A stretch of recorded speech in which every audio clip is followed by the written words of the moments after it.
Y en estos momentos me voy a comunicar con Jack Drassinauer, politólogo y educador graduado en Ciencias Políticas de la Universidad Hebrea de Jerusalén, porque quiero volver al tema de Israel. 2 meses luego, pues, de este lamentable hecho donde el grupo terrorista Hamás es protagonista con su crueldad y lo que ha significado también en las mujeres: abusos sexuales, mutilaciones, profanación también de cadáveres, situaciones que también han sido reveladas por algunas de las mujeres que fueron liberados finalmente en este cese de una semana que luego no se pudo prolongar. ¿Cómo está, profesor? Un placer tenerlo aquí en DNews. El placer es mío. Profesor, ¿cuál es la lectura que puede dar y qué mensaje le podría dar a la comunidad internacional para poder entender?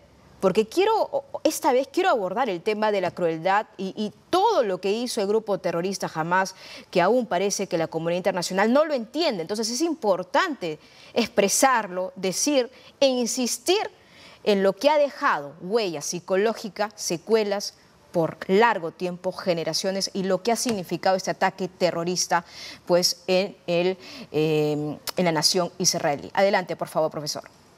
Pienso que la comunidad internacional entiende el problema del Medio Oriente en términos occidentales y lo que nosotros vemos ahora, y hemos sido testigos, especialmente desde el 7 de octubre, es un ataque brutal de una organización islámica radical.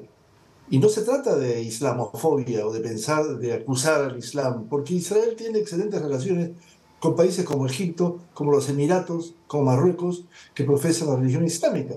Pero el problema es hablar de un conflicto en el cual nos enfrentamos a una organización terrorista que ya en su constitución, en su acta de constitución de 1987, habla de la destrucción del Estado de Israel.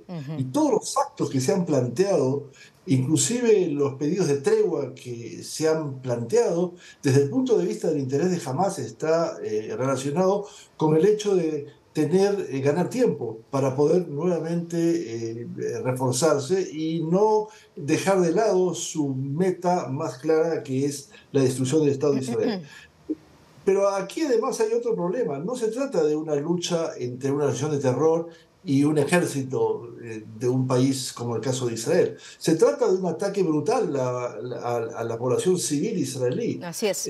Lo que pasó en el 7 de octubre fue el ataque, entrar a los kibbutzim, a esas aldeas, disparando prácticamente a mansalva, asesinando a mujeres, a niños y raptando a 240 rehenes, que a veces hay que entender cosas que la comunidad internacional no entiende. Por ejemplo, yo pregunto, ¿qué es el pecado que Phil Vivas, este niño, si se puede hablar de un niño de 11 meses, cometió para poder justificar el ser rehén en la Franja de Gaza? Es algo inconcebible. Creo que no hay un caso así.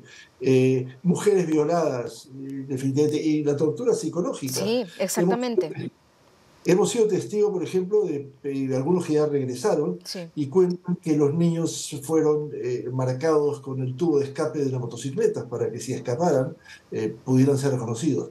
Creo que esto es algo que nosotros vemos por el momento, lo que tendría que ser el daño físico, pero no hemos entrado todavía a lo que va a demorar mucho tiempo, y es el tratamiento de las torturas psicológicas a los que han sido creados.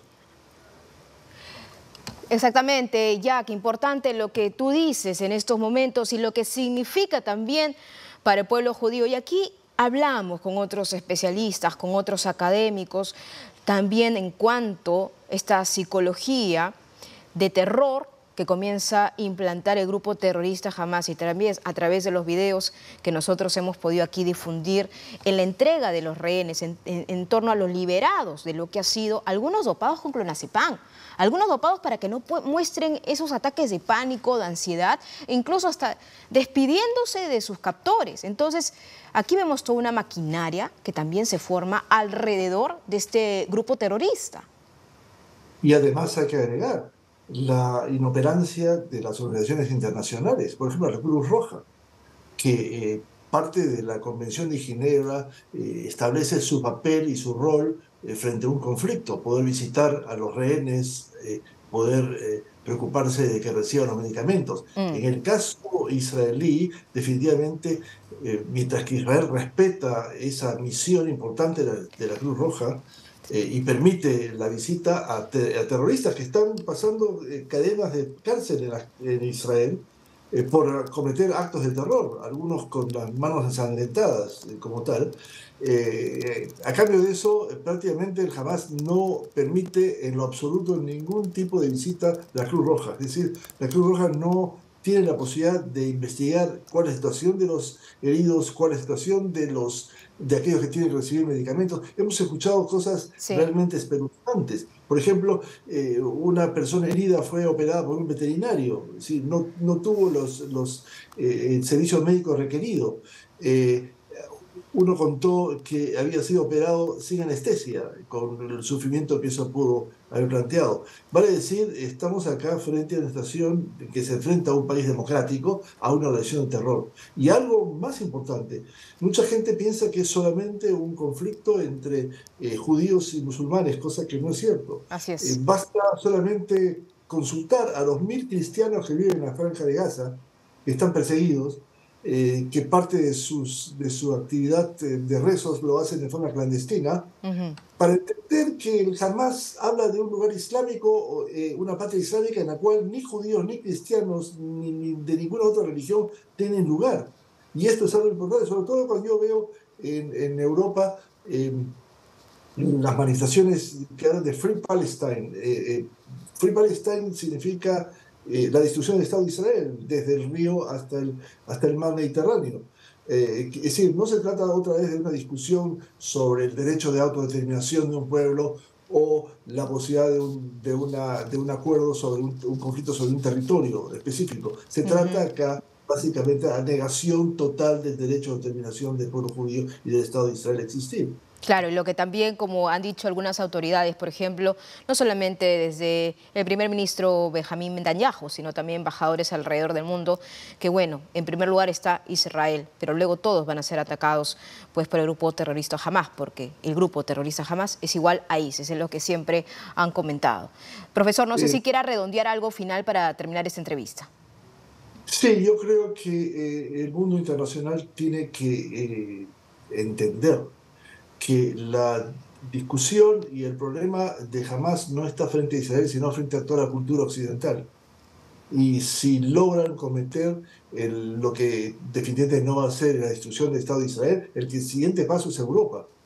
De manera que el problema no está basado solamente en una discusión territorial, vuelvo a decir, sino frente a la cultura occidental. Y en ese sentido vale tomar en consideración el papel de la mujer en el caso de un marco islámico radical como el que plantea el Islam, y también el Islam radical del Hamas y el Jihad islámica, que es otra versión más pequeña. Y creo que nosotros debemos por lo menos entender, y creo que en los últimos días ha habido una apertura de ciertos sectores a entender la profundidad del problema, más allá de la discusión militar y de límites. Así es, doctor.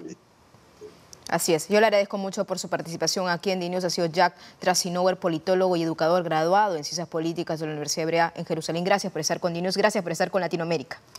Gracias por ustedes. Y muchas gracias.